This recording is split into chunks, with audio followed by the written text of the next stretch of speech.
Hola clase, ¿qué tal? ¿Cómo estáis? Bienvenidos a una nueva y apasionante videoclase de FOL, que estoy seguro que es lo que más deseáis hacer en este momento. Bueno, pues un día más de cuarentena, otro día más aquí encerrado, algunos empezamos a volvernos un poquito locos, pero bueno, en fin, hay que aguantar porque esto va para largo, me da la impresión. Bueno, hoy vamos a hablar de prestaciones por desempleo y de subsidio por desempleo. Son dos prestaciones, vamos a hablar fundamentalmente de prestación por desempleo. Es una prestación de la Seguridad Social que la cobran aquellas personas que, estando trabajando, pierden su trabajo. Estas personas están en una situación de poder trabajar, quieren trabajar, pero se han quedado sin trabajo. Vamos a hablar acerca de los requisitos para acceder a la prestación, vamos a hablar de su duración, vamos a hablar de la cuantía y finalmente veremos el procedimiento para calcular una prestación por desempleo. Imagino que muchos os estaréis preguntando, Pepe, ¿debajo de esto llevas algo? ¿Llevas pijama? Por supuesto llevo pijama y estoy siendo demasiado generoso que llevo algo debajo. Bien, en cuanto a los requisitos para poder acceder a la prestación por desempleo, son 4 y son los siguientes. El primero consiste en haber cotizado, en haber trabajado los últimos 6 años, al menos 360 días, un año. No hace falta, no es necesario que esos 360 días hayan sido seguidos, hayan sido de continuo, ¿vale? Basta con que en los últimos 6 años tú hayas trabajado al menos esos 360 días. Por ejemplo, hoy es 20 de marzo de 2020, ¿vale? Hace 6 años era 20 de marzo de 2014. Si entre el 20 de marzo de 2014 y el 20 de marzo de 2020 tú has trabajado al menos 360 días, entonces tendrías derecho a prestación por desempleo. El segundo requisito es que te encuentres en situación legal de desempleo. Eso lo vamos a ver dentro de unos minutos. En el libro lo tenéis un poquito más abajo, ¿de acuerdo? Tercer requisito. El tercer requisito es suscribir un compromiso con la Oficina de Empleo, que aquí en la región de Murcia se llama SEF. Ese compromiso se llama compromiso de actividad, ¿vale? Y consiste esencialmente en comprometerte a buscar empleo, aceptar los puestos de trabajo que el SEF, que la Oficina de Empleo de Murcia, te ofrezca, siempre que estos puestos sean adecuados porque se encuentren relativamente próximos a tu casa y porque se adecúen a tu experiencia. Y además te comprometes dentro de ese documento a acudir a las charlas de orientación o de formación que el propio SEF te ofrezca. En mi opinión, estas charlas no tienen mucha utilidad y son esencialmente un mecanismo, ¿vale?, para mantenerte controlado, para asegurarse de que no estés cobrando la prestación por desempleo y a la vez estés trabajando. Finalmente, el cuarto requisito consiste en solicitar la prestación por desempleo en el plazo fijado, en el plazo establecido legalmente, que son 15 días hábiles. ¿Quiere eso decir que si yo, por ejemplo, solicito la prestación por desempleo fuera de plazo, la pierdo? ¿No tendría derecho a ella? No. Si uno solicita la prestación fuera de plazo, sigue teniendo derecho a ella, pero se ve penalizado muy seriamente. Pongamos un ejemplo para que esto se entienda mejor. Si yo, por ejemplo, tengo derecho a solicitar mi prestación por desempleo el día 1 de enero, el día 1 de enero es el primer día en el que yo puedo solicitarla, ¿de acuerdo? Pero en lugar de solicitarla el día 1 de enero, la solicito fuera de plazo. La solicito el día 30 de enero. ¿Qué pasaría? ¿Perdería la prestación? No, no pierdo la prestación. La sigo conservando, pero con dos penalizaciones. La primera consiste en que en lugar de cobrar mi prestación por desempleo desde la fecha de 1 de enero, perdón, que es la fecha en la que inicialmente podía solicitarlo, comenzaré a cobrarla desde la fecha de 30 de enero. Por lo tanto, la cobraré más tarde, ¿de acuerdo? Y la segunda penalización, que en realidad es la gorda, es que si la solicitas fuera de plazo, se te va a descontar del total de días que tienes derecho a paro, del total de días de la prestación, los días que hay entre el primer día que solicitaste la prestación y el día, ¿vale? Desde el primer día en el que podías haber solicitado la prestación, desde el día 1 hasta el día 30, que es el día en el que realmente solicitaste la prestación fuera de plazo. Es decir, que si tú, por ejemplo, tenías derecho a un año de paro, pierdes un mes porque has solicitado la prestación fuera de plazo. Pierdes esos 30 días, pero el resto del paro, los otros 11 meses, seguirías cobrándolos. El segundo requisito para acceder a la prestación por desempleo que no hemos comentado anteriormente es encontrarse en situación legal de desempleo. ¿Qué es esto? Bien, encontrarse en situación de desempleo se encuentran todas aquellas personas que estaban trabajando y dejan de trabajar, ¿de acuerdo?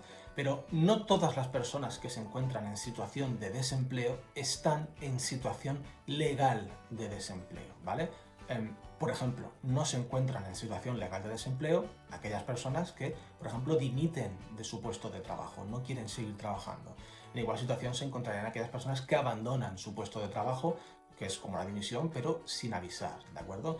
Y finalmente tampoco se encuentran en situación legal de desempleo aquellas personas que han sido despedidas y posteriormente la empresa les ofrece la readmisión y el trabajador no acepta reincorporarse al puesto de trabajo, ¿de acuerdo? En estos supuestos que acabo de describir, el trabajador no se encontraría en situación legal de desempleo y por lo tanto no tendría derecho a prestación por desempleo.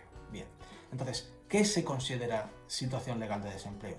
Bueno, pues lo siguiente. En primer lugar, cuando te despiden. Si tu jefe te despide, sea cual sea el tipo de despido, en principio eso es situación legal de desempleo. Da igual que el despido sea un despido por causas objetivas, da igual que sea un despido por fuerza mayor, o da igual que sea un despido, incluso aunque sea un despido disciplinario, ¿vale? Si tu jefe te hace un despido disciplinario, uno tiene derecho a cobrar el desempleo.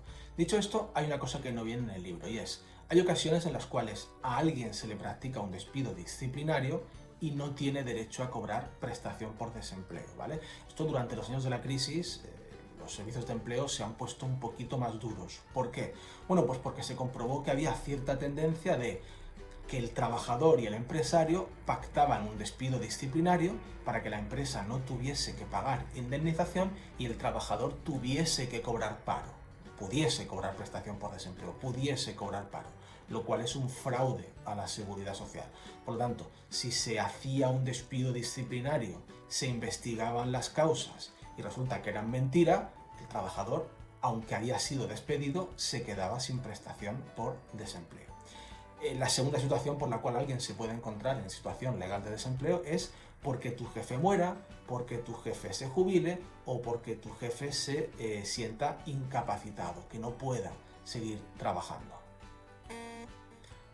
Otros supuestos que se consideran situación legal de desempleo serían, por ejemplo, la situación en la que se encuentran los trabajadores temporales con un contrato por hora de servicio, eventual o de interinidad, cuando el contrato finaliza su duración. Te hacen un contrato por hora de servicio de 3 o 4 meses, el contrato finaliza, termina, dejas de trabajar en la empresa y pasas a situación legal de desempleo. También se considera situación legal de desempleo cuando el trabajador decide voluntariamente dejar de trabajar, pero cuando existe una causa justa, ¿vale? No confundamos esto con una dimisión o con un abandono. Por ejemplo, se considera que hay justa causa cuando el trabajador acumula retrasos o impagos en su sueldo cuando no le pagan durante 3 o más meses. El trabajador no tiene que irse, el trabajador no se tiene que ir de la empresa, es decir, el trabajador no da un portazo, porque entonces te quedas sin indemnización y te quedas también sin prestación por desempleo. En estos casos lo que tienes que hacer es, vas al juzgado de lo social, denuncias tu situación, le pides al juez que sea él quien extinga tu contrato de trabajo y una vez extinguido tú procederás, tú pasarás, tú tendrás derecho a cobrar la prestación por desempleo.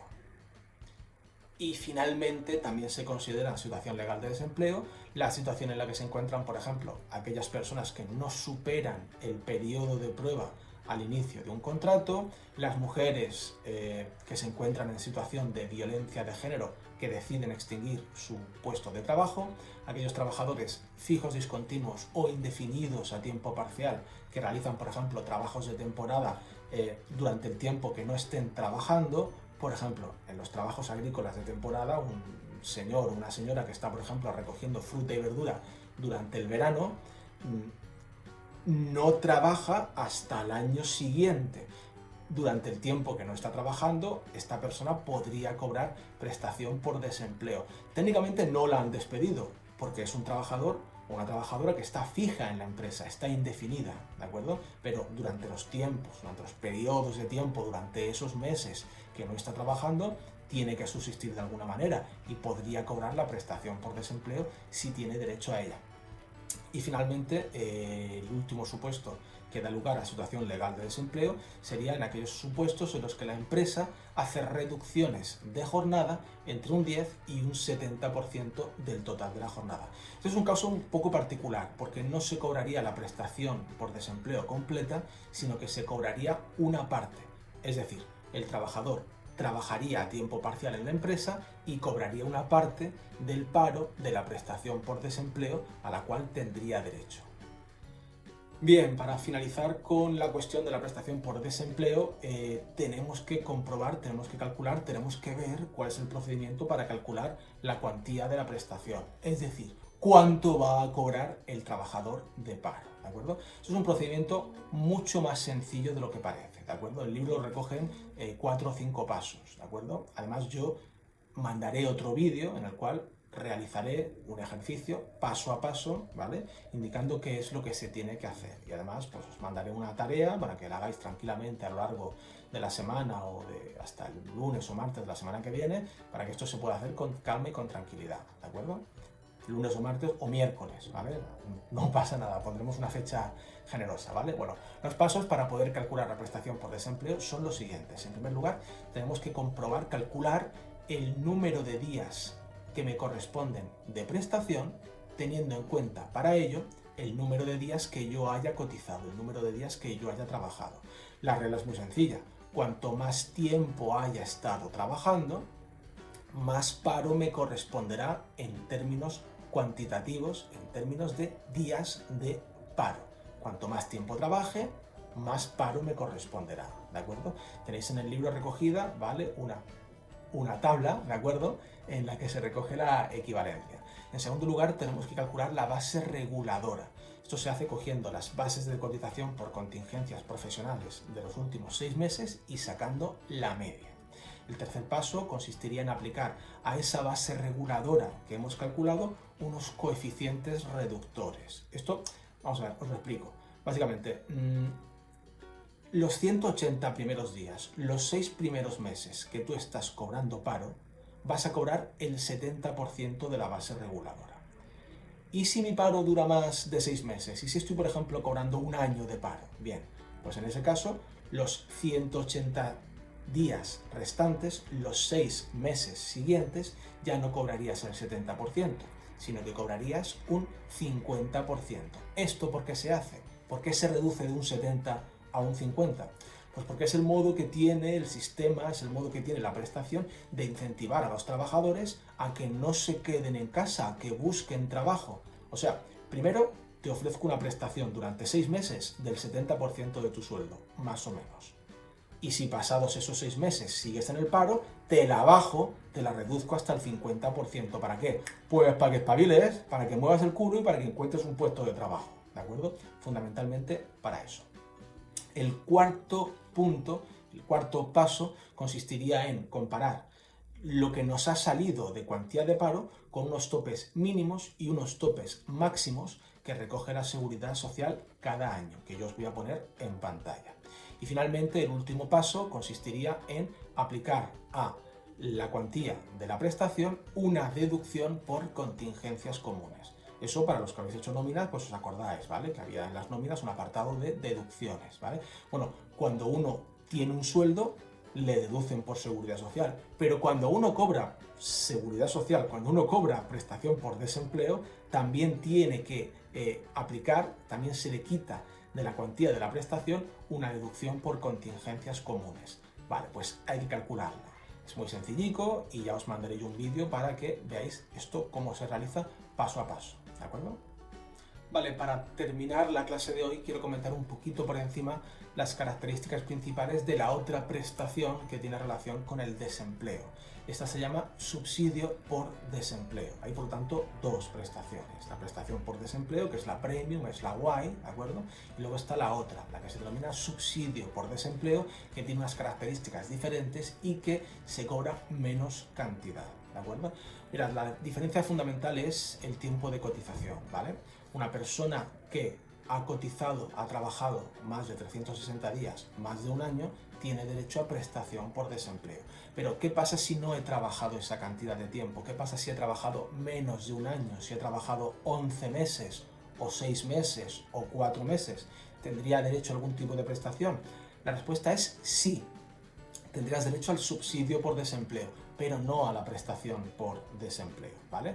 Esto es sencillo, ¿de acuerdo? Si tú, por ejemplo, has trabajado entre 90 y 180 días y tienes cargas familiares y te quedas en situación legal de desempleo, tendrías derecho a cobrar un subsidio, ¿vale? Ese subsidio tiene una cuantía para 2020 de aproximadamente unos 430 euros mensuales, o sea que es una cantidad bastante reducida. Si he trabajado menos de un año, pero entre 180 días y 360 días, es decir, entre 6 y 12 meses, sin llegar al año, ¿de acuerdo? Por ejemplo, 9, 10 u 11 meses trabajados, tendrías derecho al subsidio, aun si no tuvieses cargas familiares. Por lo tanto, comprobamos que dentro del subsidio hay dos tramos. Un primer tramo en el que se trabaja desde los 90 días hasta los 180, en los cuales se tiene derecho a subsidio a aquellas personas, padres o madres de familia, que tengan cargas familiares, y si no tienes cargas familiares, porque por ejemplo eres un chico que vives con tus padres y que dependes económicamente de ellos, es decir, tú eres una carga para tus padres, pero no al revés, ¿de acuerdo? En ese caso, con haber trabajado entre 180 y 360 días, tendrías derecho a ese subsidio por desempleo, que tiene una duración mínima de 6 meses y que puede llegar a lo más, hasta 30 meses de duración, dependiendo de diversas circunstancias. Bueno, y con esto da por finalizada la clase de hoy. Si tenéis cualquier duda, consulta, sugerencia, opinión, halago, piropo, insulto, amenaza, lo que queráis, podéis hacerlo a través de los canales habituales, joseandres.sanz@murciaeduca.es, Fol y es juancarlos1920@gmail.com, también a través de Edmodo, que os pido un poquito de paciencia. Los últimos días algunos me habéis escrito diciendo, oye, ¿qué coño pasa con la plataforma? Que hay errores o que no me corrige bien los ejercicios o que lo estaba haciendo un cuestionario y de repente ha petado todo. Bueno, tranquilo, tío, o sea, es que el mundo se acaba, ¿de acuerdo? Y las infraestructuras caen y es solamente cuestión de días para que la gente empiece a salir combate a la calle, a hacer saqueos, pillajes y a robar, ¿de acuerdo? Así que, bueno, que una plataforma falle un día por la tarde, pues estas cosas pueden ocurrir, ¿vale? Está todo el mundo haciendo videoclases y trabajo a distancia y bueno, pues estas cosas pueden suceder. Así que nada, os pido paciencia. Mi consejo es que a lo mejor trabajéis con ellas las actividades a primera hora de la mañana, un poquito por la noche. Si veis que se congestiona un poquito, dejad de hacer el cuestionario, dejad de hacer la tarea y lo hacéis en otro momento, ¿de acuerdo? No pasa nada, soy bastante generoso con los plazos. Así que nada, chicos, cuidaos mucho. Voy a intentar hacer vuestra cuarentena un poco más desagradable con esto.